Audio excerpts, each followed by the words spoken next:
Yes! Back with another video.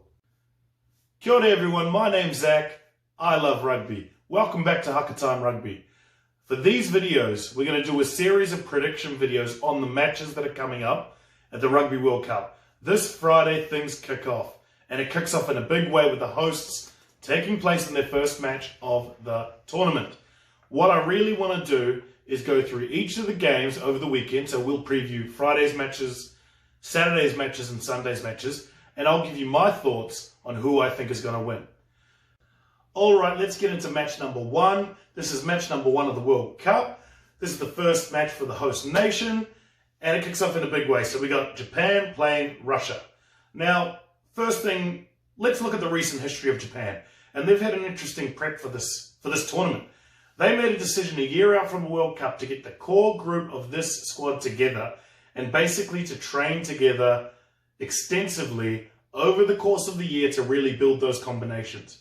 The only thing they've done is release the players time and again to go and play a level of club rugby where they thought they needed it. But ultimately, this squad has been together for a full year. What we're seeing now is they're really starting to reap some of the rewards of that. The Pacific Nations Cup, they were on a tear. Obviously, they won the Pacific Nations Cup, but also they played extremely well against some very, very good opposition at the Tier 2 level. I think Japan is coming in this tournament the best possible preparation they can have. And with that added benefit of being the host nation, they could do anything in this tournament. They have a tough pool, but they kick things off in a pretty comfortable fashion, let's call it, against Team Russia. Now, Team Russia plies its trade in the European Pool B level or division. And from what you can see from their results, which I'll bring up right now, they're very, very competitive at that level. When they've tried to step up, however, they do find that additional step, a little bit too much to deal with. So you can see one of the results here recently against Italy. They did go down to a big score. They also lost against Uruguay, but they've had some success against other teams that are in this tournament like Namibia. So I'm sure they'll be coming in here doing their best, or thinking at least that they can target a couple of games like this one to really give their best possible performances. My prediction on this one, however, the host nation should be too strong in their home World Cup in the first match of the World Cup after that level of preparation. So I'm predicting Japan will win this match by 25 points. Now we move to the Saturday matches. 3 big matches on the Saturday. Let's take a look at this game, Fiji versus Australia. Now, Fiji are coming in on the back of 3 wins. Obviously, those have been against their Pacific Island neighbours. They did go down in the Pacific Nation Cup to a very, very good Japanese side. But they're coming in with a lot of confidence after 3 good wins. The other thing is, they are probably the only semi-competitive team in this pool, in that they could come in and provide a major upset. Now, this will be one game in particular that they will be targeting for that upset. So I think they are going to come in motivated. They're going to be coming in targeting this match. Australia, on the other hand, are coming in with pretty good form. They've had a mixed outcome as part of the Rugby Championship, and now they step into the big tournament. I think Australia, one of the intangibles for Australia in particular, is that they always peak come tournament time. And I expect this will be no exception. They've got some world-class backs, Fijian backs, I might add. So a lot of those guys bring the speed, bring the power. I think a lot of people are writing off Australia, and if there's one thing I've learned, you never write off Australia. So I'm predicting they are going to have a huge World Cup tournament, and I think in this one, they should be too good for Fiji. I would say that Australia will probably win this one by, I think we'll have a very, very good Fiji side turn up. They'll give it their best, but I do think Australia will win this by 12 points. The next match is a very, very competitive match. You've got 2 of those teams that are sort of the dark horses of many, many of these tournaments. You got France versus Argentina, another huge game on Saturday. This one's a very, very difficult one to predict. On the one hand, we've got France, and if we take a look at some of their recent results, which I'll put up here, you can see that in the Six Nations, they have really had a mixed bag of results, and that's quite traditional for a French team, which can be quite inconsistent. They have extremely good attacking flair, and the French have always been renowned for their attacking flair. And they bring that attacking danger, I guess, to this match. The only thing is, which French side will we get? That's one of the key questions that a lot of people keep asking. On the other hand, they're facing an Argentina team who have a very, very difficult year-on-year assignment in that they do play in the Rugby Championship against three of the best Southern Hemisphere teams of the world. Now, I don't think the results truly demonstrate how good this Argentina team is. I mean, if we take a look at it, that's a horror set of results that we're looking at. But this Argentina team have a very, very good pack. They've also got some very good outside backs themselves. So I think this is going to be quite a competitive match. And I'll be honest with you, this could go either way. Never write off a French team. We've seen them lose to some of the world's average teams or the mid-place teams. And then we've seen them beat some of the world's best teams on their day. So you can't write off France. But to be honest, we just haven't seen enough to really give us a good gauge of where this French team is at. Now, they could come out of here and blow Argentina off the park, and we'll all be talking up how good France is. But right now, we just don't know. And I do think this Argentina team is flying a little bit under the radar. While they haven't got the results in recent time, I do think they're a better team than they put on. For this reason, I'm picking Argentina in this one by a close margin. Let's say Argentina by 5 points. This is the big match. This is the one the whole world is going to be watching, including myself. By the time this match starts, I probably would have had a fair few beers, so I will be in good form at this time. But let me tell you, I cannot be more excited for this game.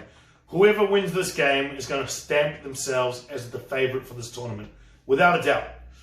So it's all to play for here. Now, if we look at the recent results of both teams, South Africa has definitely had a more consistent preparation for this World Cup.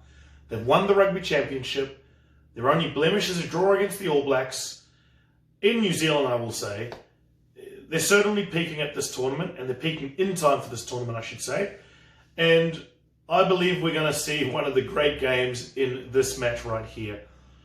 They play a New Zealand team that a lot of people are saying are not as strong as some of the past New Zealand teams that have played in these tournaments.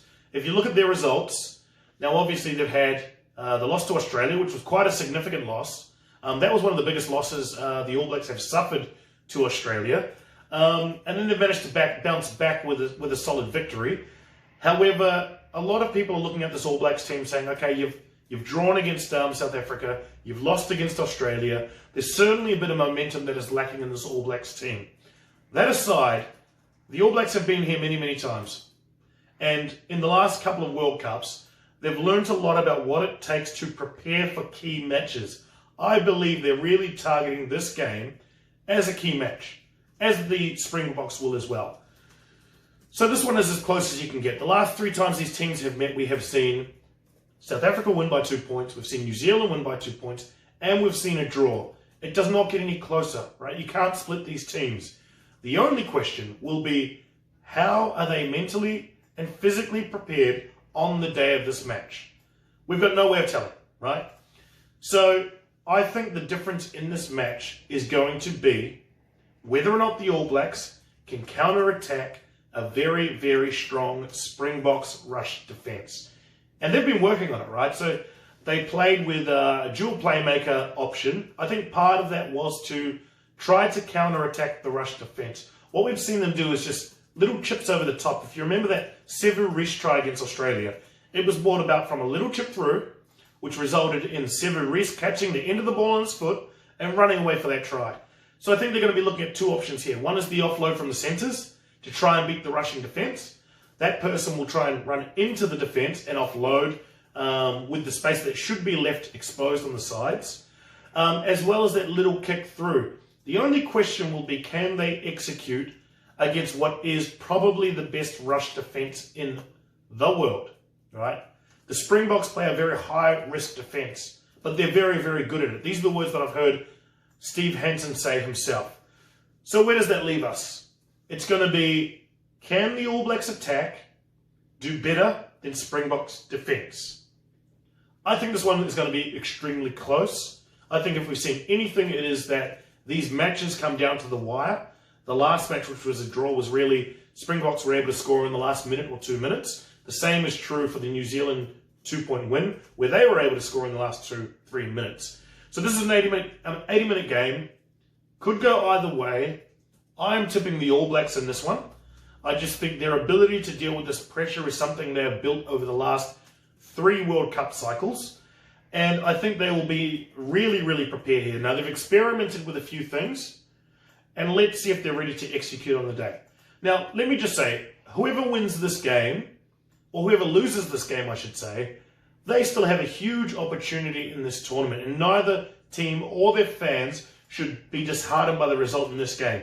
You've got what could be the 2 best teams in the world, arguably the 2 best teams in the world, meeting very, very early on in a Rugby World Cup pool match. Now, that never happens, okay? But the way the rankings are structured, we get that benefit as part of this World Cup game. So, let's see. I think it's going to be a huge occasion and a huge match. Irrespective of who wins, both teams still have a huge chance in this tournament. But I do think whoever wins this game will stamp their authority as the #1 team in this tournament and will be seen by everyone else as the favourite in this game. I am picking the All Blacks, and I'm picking them to win by 3 points. First match of Sunday, we've got Italy versus Namibia. Now, Italy is another one of these teams, we'll bring up the results, who tends to struggle somewhat as part of the Six Nations on an annual, as part of the annual event.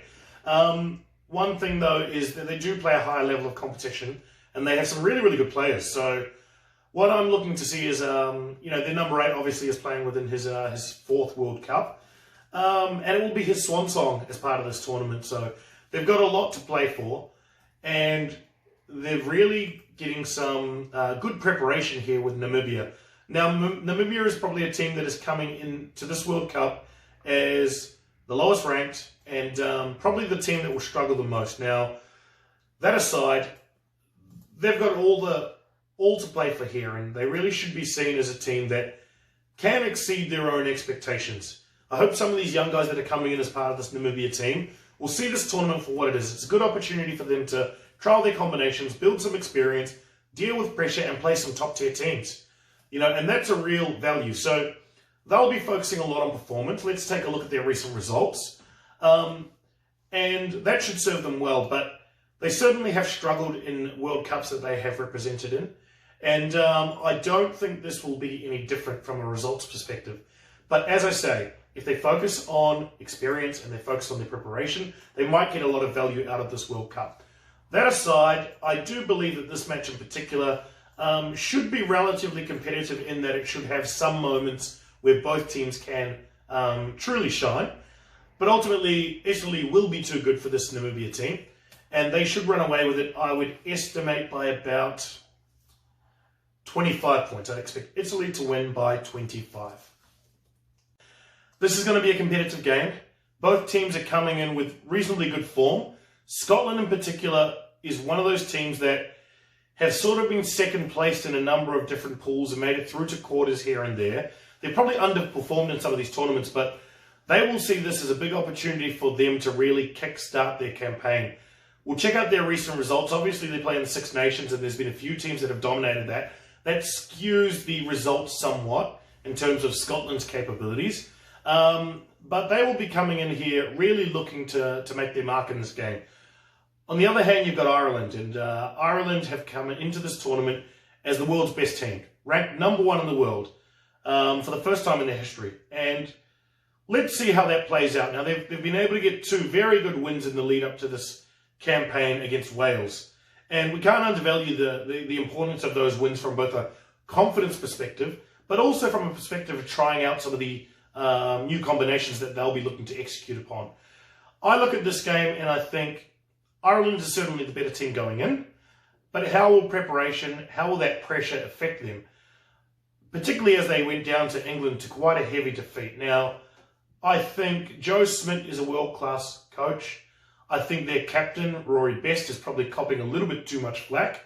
And I actually expect Ireland to fire quite significantly in this World Cup.